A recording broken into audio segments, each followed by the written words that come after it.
पंक्तियां कहना चाहता हूं कि मुस्कराओ ऐसे हवाओं को होश आ जाए, मुस्कराओ ऐसे हवाओं को होश आ जाए, और ताली बजाओ ऐसे कि विक्रम जी को जोश आ जाए। आदर विक्रम। धन्यवाद मनोज जी। वैसे महाराजपुर सरसौल तो अपना ही क्षेत्र है और मैं तो बीच बीच में काफ़ी कुछ सुना ही रहा था, तो मनोज जी से ही जोड़ता हूँ। मनोज जी एक अच्छे कवि हैं, बहुत ही अच्छे रसिक भी हैं। क्या हुआ, मनोज जी अभी दिल्ली में थे अपने परिवार के साथ में, तो भाई फरमाइश आए कि घूमने चलना है बाहर, तो इनकी श्रीमती जी ने जो इनसे बात कही और जो इन्होंने जवाब दिया वो आप सभी के बीच रख रहा हूँ।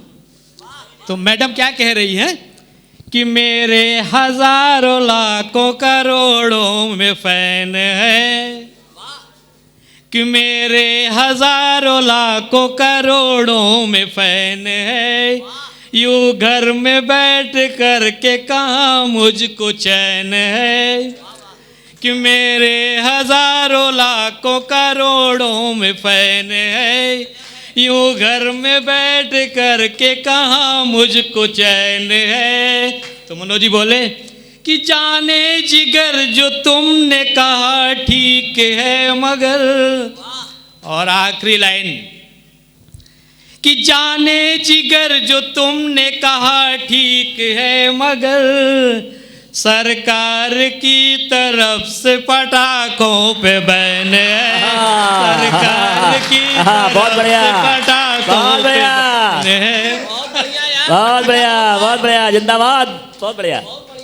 कि सरकार की तरफ से पटाखों पे बैन है। और एक और मुक्तक पेश करता हूँ, बिल्कुल आज के जो हालात है उससे जोड़ने की कोशिश कर रहा हूँ कि सिंह और सियार में कुछ फर्क कीजिए, कि सिंह और सियार में कुछ फर्क कीजिए, औकात अपनी अपनी जरा गौर कीजिए, औकात तेरी तुमने चुना कंगना के घर को, कि औकात तेरी तुमने चुना अबला के घर को, बुलडोजरों का यूज तो योगी से पूछिए, बुलडोजरों का यूज तो योगी से पूछिए। बहुत बढ़िया है भैया, भैया बहुत बढ़िया। औकात तेरी तुमने चुना कंगना के घर को,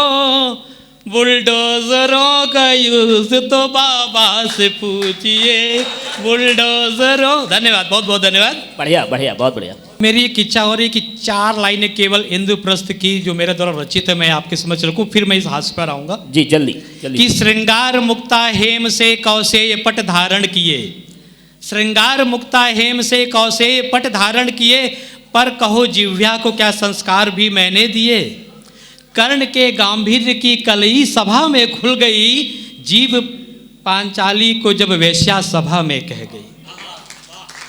तो ये कुछ पंक्तियां हैं, मैं तो चाहूँगा कि जब विमोचन हो उसका थोड़ा सा कहते हैं विस्तृत रूप से उसका पार्ट हो, और मैं आपके प्रति पूरी कृतज्ञता ज्ञापित करता हूँ। तो हास्य पर आता हूँ। ये बिल्कुल सत्य घटना पर आधारित है, बिल्कुल सत्य घटना जो सामने घटी है। मैं और मेरी धर्मपत्नी जी भी साथ में थी, और मैं अपने आप को सबसे बड़ा मतलब जिसको कहते हैं मर्द, अगर अपनी पत्नी के सामने कोई हंसने का साहस रखता है वही सच्चा मर्द है। बाकी तो पता है मुकेश कह लो भैया कि वो मेरी पत्नी को, एक दुकान में मैं गया था, कार्तिक पूर्णिमा का दिन था, कुछ सामान लेना था, और कैसे हाथ से वहाँ से निकल करके आया, मैं आप सभी के बीच में रखता हूँ कि वो मेरी पत्नी को आंटी कहकर बुला रही थी, वो मेरी पत्नी को आंटी कहकर बुला रही थी, साथ में मंद मंद मुस्कुरा रही थी, जले पर नमक छिड़के जा रही थी। मेरी पत्नी का नहीं, मेरा गुस्सा बढ़ा रही थी कि वो मेरी पत्नी को आंटी कहकर बुला रही थी, साथ में मंद मंद मुस्कुरा रही थी, जले पर नमक छिड़के जा रही थी। मेरी पत्नी का नहीं, मेरा गुस्सा बढ़ा रही थी। मेरी पत्नी को मेरी मनः स्थिति का एहसास था, मेरी पत्नी को मेरी मनः स्थिति का एहसास था। उसके लिए तो ये लम्हा बहुत खास था। सुंदरी से मेरा रिश्ता तोल रही थी, खुश थी वो मुझे अंकल बोल रही थी। हाँ, सही बोल रही थी। सही बोल रही थी। खुश थी वो मुझे अंकल बोल रही थी। सुंदरी आंटी कहे क्या फ़र्क है। सुंदरी आंटी कहे क्या फ़र्क है, उसका तो बस अजीब सा तर्क है। उसको तो बस इस बात से मतलब है कहाँ कैसे मेरा बेड़ा गर्क है। तभी उसका शौहर दुकान में आया। तभी उसका शौहर दुकान में आया। विटनेस है, हमारी पत्नी जी गवाह है कि थे इस घटना की। तभी उसका शौहर दुकान में आया, मेरी पत्नी को देखकर मुस्कुराया, बोला भाभी जी इधर आइए, क्या लेना है मुझे समझाइए। तभी उसका शौहर दुकान में आया, मेरी पत्नी को देखकर मुस्कुराया, बोला भाभी जी इधर आइए, क्या लेना है मुझे समझाइए।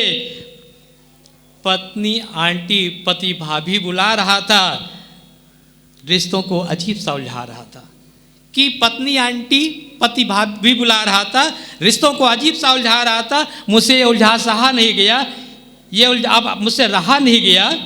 मैंने भी अपना मुंह खोला, मन में जो भरा था वही बोला। कहा आपकी बिटिया बड़ी समझदार है। वाह कहा वाह। आपकी बिटिया बड़ी समझदार है, धंधे का उसका तरीका बड़ा असरदार है। छूटते ही दुकानदार तमतमा गया। छूटते ही दुकानदार तमतमा गया, जरा सी बात पर गरमा गया, खुद पर आपा नहीं रहा उसको। क्या था जो नहीं कहा उसने मुझको। दुकानदार बोला ये मेरी अर्धांगिनी है। दुकानदार बोला ये मेरी अर्धांगिनी है, मैं इसका यौवन, ये मेरी जवानी है। कौन से एंगल से ये बिटिया दिखाई देती है, पाई पाई का हिसाब हर शाम मुझसे लेती है। मैंने कहा आप जिनको भाभी बुला रहे थे, मैंने कहा आप जिनको भाभी बुला रहे थे, नजरें मिलाकर मन बहला रहे थे, आपकी पत्नी जाने क्या टटोल रही थी, उन्हें ये आंटी बोल रही थी। मैंने कहा खूब अपना धंधा चलाइए। कहा मैंने खूब अपना धंधा चलाइए, बिजनेस में हानि लाभ देख कर चलाइए। एक बात का ख्याल रहे मगर आपको, धंधे के लिए रिश्तों को मत उलझाइए। धंधे के लिए रिश्तों को मत उलझाइए। रिश्तों में धंधा माना आम बात है। रिश्तों में धंधा माना आम बात है। धंधे के लिए रिश्तों में उत्पात है। धंधा ही इनका मजहब, धंधा ही इनकी जात है। यकीन मानिए ये अच्छे नहीं जज्बात है।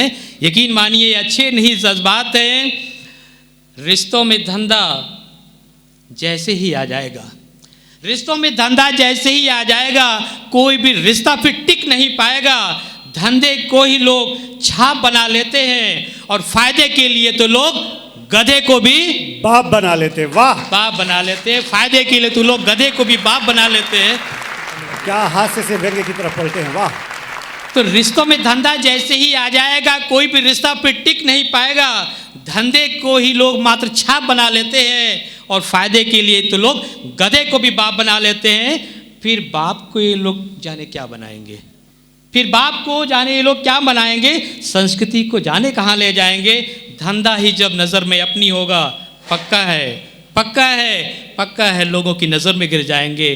पक्का है लोगों की नज़र में गिर जाएंगे। बहुत बहुत धन्यवाद, शुक्रिया।